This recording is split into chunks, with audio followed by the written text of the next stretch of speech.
চললাম তো অনেক সময় আমরা চিন্তা করি আল্লাহ রোজা তো দিলা সঙ্গে আরেকটা রক্তের নামাজ কেন বেশি দিলা। আহারে ইনসাফে সেই জবাব দেন, ইফতার করার পরে শারীরিক যে দুর্বলতা দেখা দেয়, সেই তারাবির নামাজ যদি না থাকতো আমার মনে হয় পরের দিন আর রোজা রাখা যাইতো। কথা দেখি না, এশার নামাজে দাঁড়াইতে মন চায় না, অনেক কষ্টে গিয়ে দাঁড়ায়। এরপরে তারাবির নামাজ যখন পড়া হয়, তারাবির নামাজ শেষ করে বাইর হওয়ার পরে বোঝা যায় আজকে রোজা রাখাও হয়েছে না, রোজা আমার শুরু হয়েছে না। কথা ঠিক কিনা? শরীরে এই পরিবর্তন আসে না। না, এই তারাবির নামাজের মাধ্যমে যে এক্সারসাইজ করে, ব্যায়াম করে, সারাদিনে রোজা রাখার কারণে নার্ভ দুর্বল, লিভার দুর্বল, হার্ট দুর্বল, ফুসফুস দুর্বল, সব দুর্বলতা কাটিয়ে ওঠার জন্য একদিকে আল্লাহ দিলেন সব তারাবির নামাজ পড়ো, আর সঙ্গে আল্লাহ দিলেন এই এক্সারসাইজের মাধ্যমে বডির পাওয়ারটা যেন আবার পুনরায় আগের মতো হয়ে যায়, যাতে বান্দা পরের দিনে রোজাটা রাখতে পারে। বলেন সুবহানাল্লাহ। অর্থাৎ আমার বলার উদ্দেশ্য হলো প্রত্যেকটা ইবাদত, ওযু বলুন, নামাজ বলুন, রোজা বলুন, হজ, যাকাত, যা আল্লাহ আমাদেরকে নির্দেশ দিয়েছেন করার জন্য, সব আমাদের কল্যাণের জন্য, উপকারের জন্য। যা নিষেধ দিয়েছেন, হারাম করেছেন, প্রত্যেকটা আমাদের বডির কল্যাণের জন্য, পরিবারের কল্যাণের জন্য, সমাজের, বিশ্ব মানুষের কল্যাণের জন্য আল্লাহ পাক হারাম করেছেন। যেমন দেখেন, অনেকের মনে প্রশ্ন জাগতে পারে, আল্লাহ যখন হারাম করলেন দিলেন কেন? শুকরটা যদি আল্লাহ না দিত তাহলে তো হতো, এটা দিল আবার হারাম করলো কেন? আল্লাহ বলেন কি জন্য দিলেন? এটা দিয়েছে খাওয়ার জন্য নয়, ব্রেন পরিষ্কার করার জন্য। সুবহানাল্লাহ বলেন। কেন লাগিয়া? ব্রেন পরিষ্কার করার জন্য, এটা তুমি খাওয়ার লাগি না। আল্লাহ কুকুর দিলে আবার হারাম করলে কেন? কুকুর দিলাম এটা খাওয়ার জন্য নয়, দিয়েছি এটা যে আবর্জনা, নাপাক যত বস্তুগুলি, হারাম বস্তুগুলি নিক্ষেপ করা হবে, মরা জন্তু জানোয়ার সব খাওয়ার জন্য, যাতে পরিবেশটা নষ্ট না হয়, এটা তুমি খাওয়ার জন্য দেই নাই। অর্থাৎ আল্লাহর যেখানে যেটার প্রয়োজন তোমার খেদমতের জন্য আল্লাহ তা সৃষ্টি করেছেন, আর করার পরে নির্দেশ দিয়েছেন এটা তুমি খেও না, এটা তোমার জন্য খারাপ, ক্ষতি করবে তোমার। যেমন শুকরকে আল্লাহ হারাম করলেন, আজকে আধুনিক বিজ্ঞান এর উপরে রিসার্চ করেছে, গবেষণা করেছে, পরে গিয়ে দেখেছে যারা এই শুকর খায় সবচেয়ে মারাত্মক যে গুনার কাজে তারা লিপ্ত হয়, সেই গুনার নাম হলো জিনার গুনাহ। নাউযুবিল্লাহি মিন যালিক। এজন্য আল্লাহ হারাম করেছেন। কুকুরকে কেন হারাম করলেন? গবেষণা করে তারা দেখেছে এই কুকুর দুনিয়ার জন্তু জানোয়ারের মধ্যে সবচেয়ে নির্লজ্জ। এর কারণে আল্লাহ হারাম করলেন। খাওয়া শুধু হারাম করলেন তা নয়, বাড়ি ঘরে রাখা আল্লাহ হারাম করেছেন, লালন পালন করা আল্লাহ হারাম করেছেন। এর জন্য আল্লাহ রাসূল বলছেন, যে বাড়িতে, যে ঘরে এই কুকুর থাকবে, সেই বাড়িতে, সেই ঘরে আল্লাহর রহমতের ফেরেশতা ঢোকে না। ভাইরা আমার, কেন এটাকে হারাম করা হলো?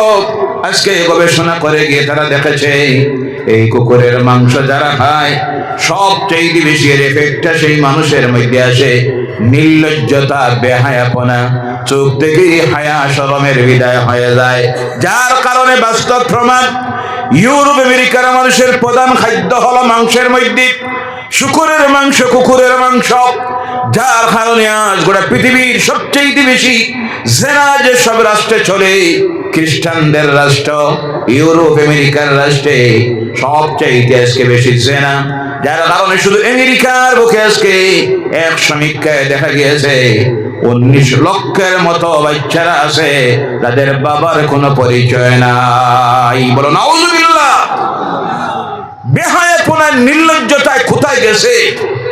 এটা বাস্তবে যারা আছে, আমেরিকার অনেক মানুষ আছে, ইউটিউবে আলোচনা শুনে অনেক সময় ফোন করে, হুজুর আমরা এমন এক পরিবেশে আছি, এদের অবস্থা দেখলে আমাদের ছেলে মেয়েগুলি চরিত্র কিভাবে আমরা বাঁচাইয়া রাখতো, এগুলির তো চাল চলন। বাংলাদেশের অগণিত মানুষ বিভিন্ন ইউরোপ আমেরিকার রাষ্ট্রে এগুলির চালচলন দেখলে বোঝা যায় না এগুলা মানুষ না হায়াওয়ান জানোয়ার।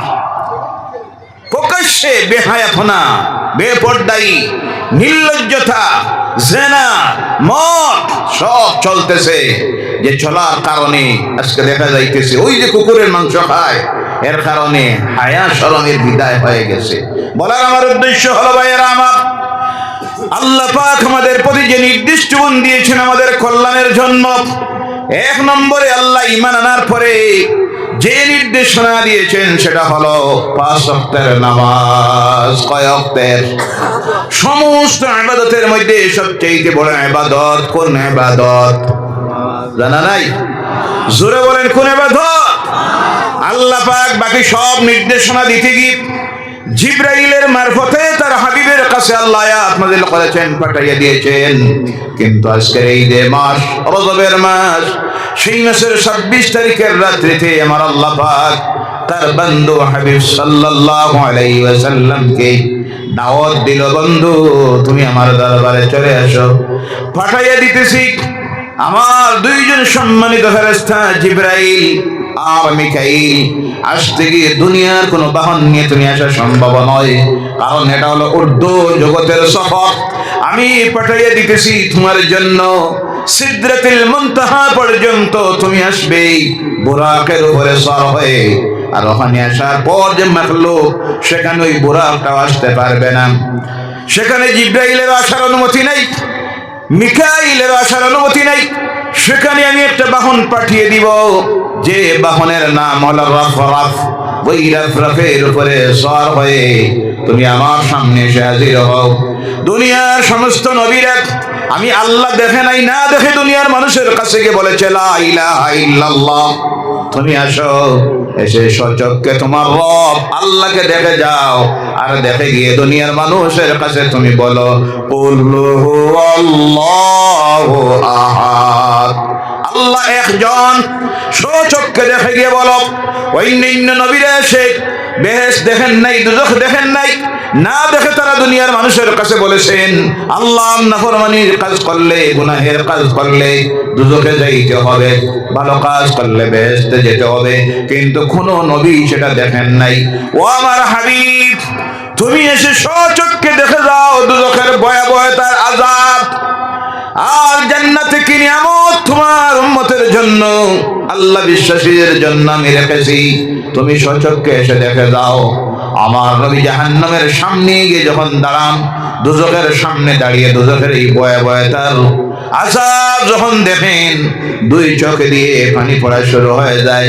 আর বলেন আল্লাহ, আমার কোন উম্মত এই জাহান্নামের কঠিন আযাব সহ্য করতে পারবে না। আল্লাহ বলেন ও আমার হাবিব, তোমার প্রকৃত উম্মত যারা হবে তারা একটাও এই জাহান্নামে ঢুকবে, তাদের জন্য তৈরি করে রেখেছি আমার জান্নাত। আল্লাহর হাবিব জান্নাতের সামনে এসে যখন দাঁড়ান, হাসতে থাকেন আর বলেন আল্লাহ, আমার কোন উম্মত যখন এই দুজখের কঠিন আযাবের আলোচনা শুনবে আর জান্নাতের সুখের নিয়ামতের আলোচনা যখন শুনবে, আমার এই বিশ্বাস আছে আমার উম্মতেরা মাবুদ তোমার নাফরমানির কাজ করবে না। সেই জান্নাতে আমরা যাইতে চাই কি চাই না? চাই কি চাই না? দুজখে যাইতে চাই? কারা কারা যেতে চান হাত ওঠান। আলহামদুলিল্লাহ, বলেন আলহামদুলিল্লাহ। আমরা এই দুজখে যাইতে চাই না, এর কঠিন আযাব সহ্য করা যাবে না। যে জাহান্নামের গভীরতা হলো, আল্লাহ রাসূল সাহাবায়ে কেরামদেরকে নিয়ে বসে আছেন, হঠাৎ করে বিকট একটা আওয়াজ আসলো। সাহাবায়ে কেরাম হতচকিত হয়ে আল্লাহ রাসূলকে জিজ্ঞাসা করেন, ইয়া রাসূলুল্লাহ সাল্লাল্লাহু আলাইহি সাল্লাম, এটা কিসের আওয়াজ? আল্লাহ রাসূল বলেন, আমার সাহাবীরা আজ থেকে ৭০,০০০ বছর আগে, কত বছর? ৭০,০০০ বছর আগে জাহান্নামের দুজখের ফেরেশতা দুজখের মধ্যে একটা পাথর ছেড়েছিল। এবার সেই পাথরটা গিয়ে দুজখের নিচে পৌঁছেছে, পৌঁছার কারণে সাউন্ড দিয়েছে। তার থেকে প্রমাণিত হয় দুজখের গভীরতা কতটুক। একটা পাথর ছাড়লে নিচে গিয়ে পৌঁছতে সময় লেগে যায় ৭০,০০০ বছর। সুবহানাল্লাহ। সেই দুজখে যাইতে চাই? আসেন কেউ? আসি? সেই দুজখে যেতে হলে সোজা রাস্তা, আজ থেকে নামাজ পড়িও না। জি কথা বোঝা যায়? মদ খাও, চুরি করো, জেনা করো, পরনিন্দা করো, চুগলখড়ি করো, মা বোনেরা বেপরদায় চলো, সোজা রেজাল্ট তোমার জন্য দুজখ। কোনটা? আওয়াজ করে বলেন কোনটা? আমরা বেহেশতে যাইতে চাই। কোথায় যাইতে চাই? বেহেশতে। সেই বেহেশতে যেতে হবে। বসাই দিন, বসাই দিন, বসাই দিন, তাড়াতাড়ি বসাই দিন। পিছন দিক থেকে আসতে দেন কেন আপনারা? পিছনের দিকে বসাই দিবা, সামনের যে খালি জায়গা আপনারা কমপ্লিট করে নিবা। জান্নাতে যদি যেতে হয়, এক নম্বরে ওই জান্নাতে যাওয়ার জন্য শর্ত হলো নামাজ পড়তে হবে, নামাজ পড়তে হবে।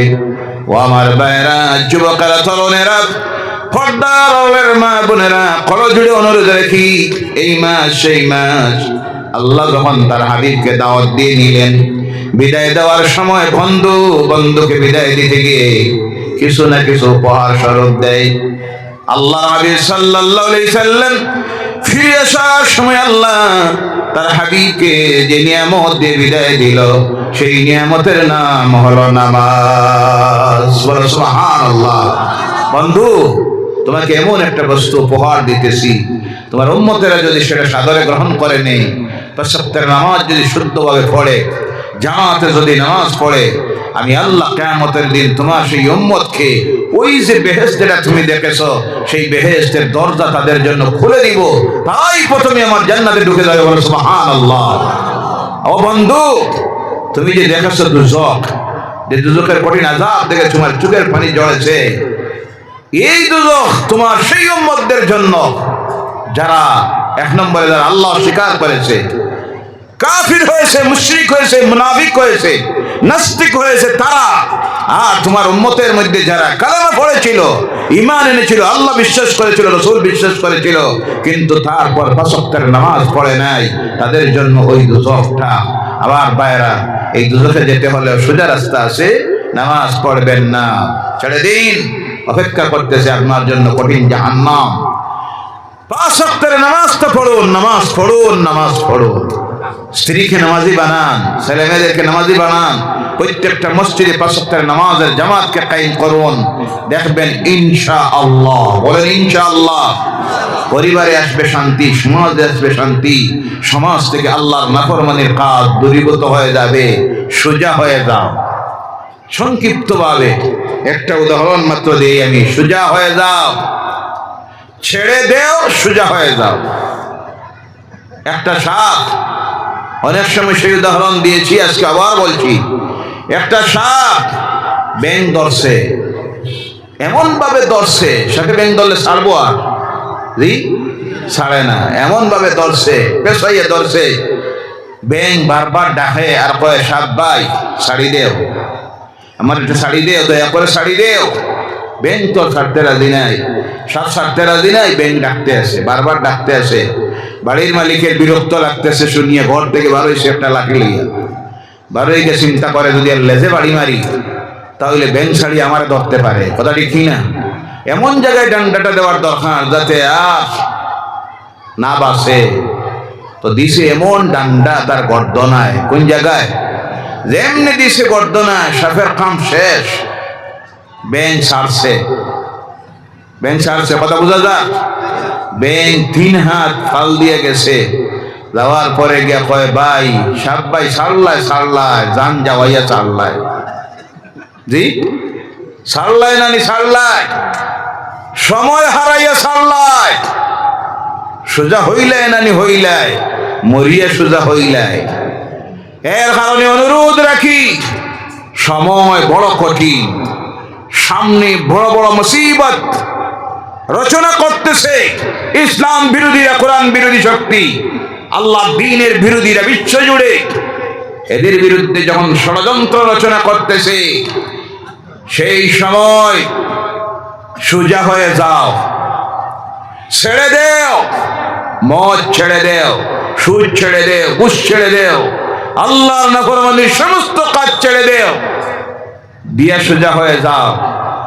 না হয় যেভাবে মার দিতেছে ফিলিস্তিন, দেখতেছেন আজকে 29,000-এর মতো নিরপরাধ মুসলমানদেরকে বোমা মেরে মেরে কষি কষি দুধের বাচ্চা জান্নাতের ফুল দুনিয়া থেকে বিদায় করে দিতেছে এখনো প্রতিদিন জালিমেরা ঐক্যবদ্ধ হয়ে এদের বিরুদ্ধে বোমা হামলা চালাইতেছে।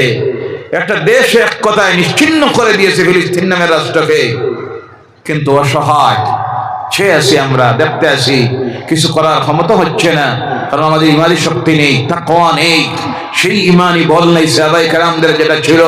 আর সেই দায়িত্ব আদায় করার যাদের কর্তব্য ছিল ইসলামিক রাষ্ট্রের রাষ্ট্রনেতারা, এগুলি তো মুসলমান নামের একটা কলঙ্ক, সবগুলি তো আল্লাহর নাফরমান। ইহুদি নাসারাদের 5-6টা গোলামগুলি ক্ষমতায় চিন্তা করে যদি কথা কয় আমার ক্ষমতা যাইব, না হয় অমুক দাদা থমক নারাজ হয়ে যায় যদি আর কোনো অসুবিধা আছে, যার কারণে কথা বলতে পারতেছে না।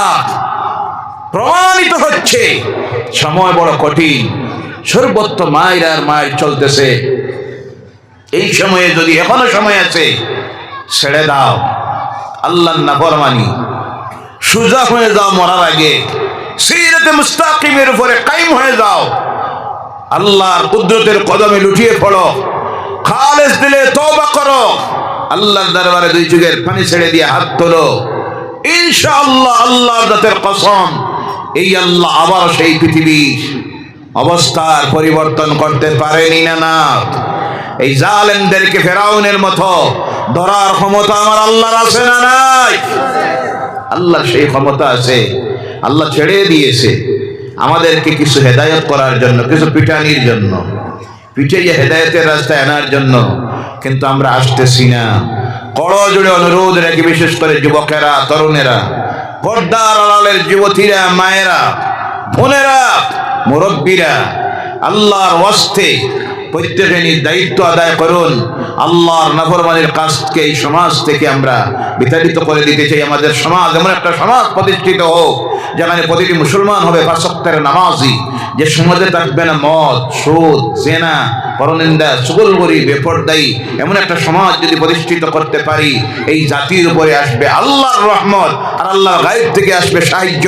আর আল্লাহ সাহায্য যখন আসে যাবে, ইজা জাআ নাসরুল্লাহ ওয়াল ফাত, আল্লাহ সাহায্য যখন এসে যাবে, বিজয় আর বিজয় আসবে।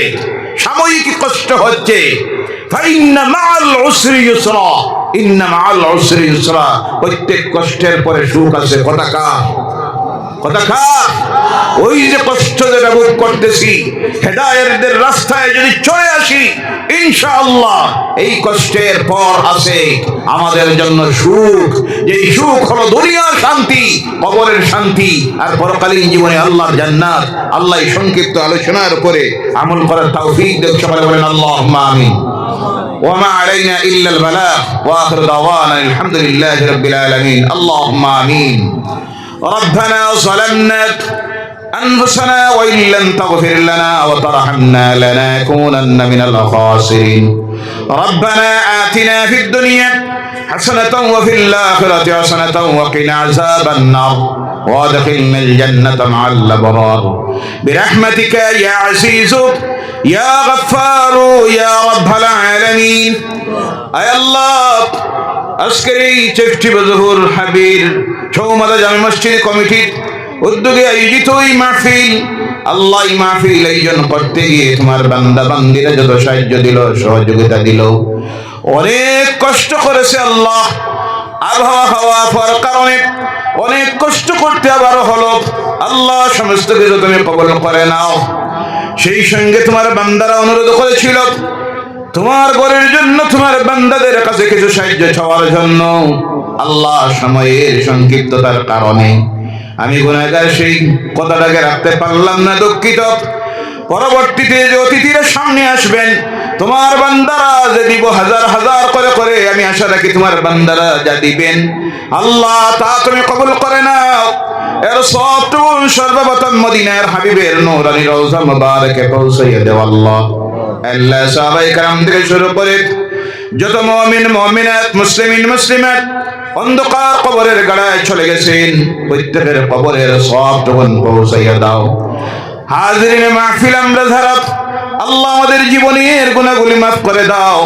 আয় আল্লাহ আমাদের যাদের মা বাপ দাদা দাদি নানা নানি শ্বশুর শাশুড়ি আত্মীয় স্বজন বন্ধু বান্ধব ভাই বোনেরা প্রতিবেশীরা মহল্লাবাসীরা এই এলাকাবাসী যারা কবরের গাড়ায় চলে গেছেন আল্লাহ মুবারক রজবের মাসের আজকের এই মাহফিলটার ওসিলায় তাদের জীবনের গুনাহগুলি তুমি মাফ করে দাও, তাদের অন্ধকার কবরগুলিকে জান্নাতুল ফেরদাউসের টুকরা বানাইয়া দাও। খাস করে আল্লাহ তোমার দরবারে ওই শত শত হাজার তোমার বান্দাদেরকে নিয়ে হাত তুলে আরজ করতেছি, আল্লাহ আমাদের প্রত্যেকের দিলের নেক আশাগুলি তুমি পূর্ণ করে দাও।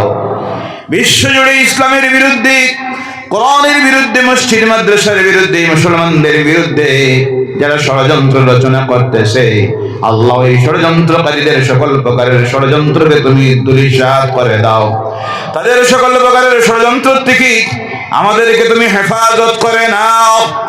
আয় আল্লাহ এই জমিনে আমরা চিরস্থায়ী নয়, চলে যাব কোন সময় জানি না, ওই যাওয়ার সময়টা যখন আসবে আল্লাহ আমাদের জবানটা দিয়া এই দুনিয়ার জীবনের শেষ কথাটা বারবার জারি করে দিও, লা ইলাহা ইল্লাল্লাহু মুহাম্মাদুর রাসূলুল্লাহ। সুবহানা রাব্বিকা রাব্বিল ইজ্জাতি আম্মা ইয়াসিফুন ওয়া সালামুন আলাল মুরসালিন ওয়ালহামদুলিল্লাহি রাব্বিল আলামিন। আমিন। আসসালামু আলাইকুম ওয়া রাহমাতুল্লাহ। সম্মানিত আমার ভাই অনুরোধ করেছিলেন আপনাদের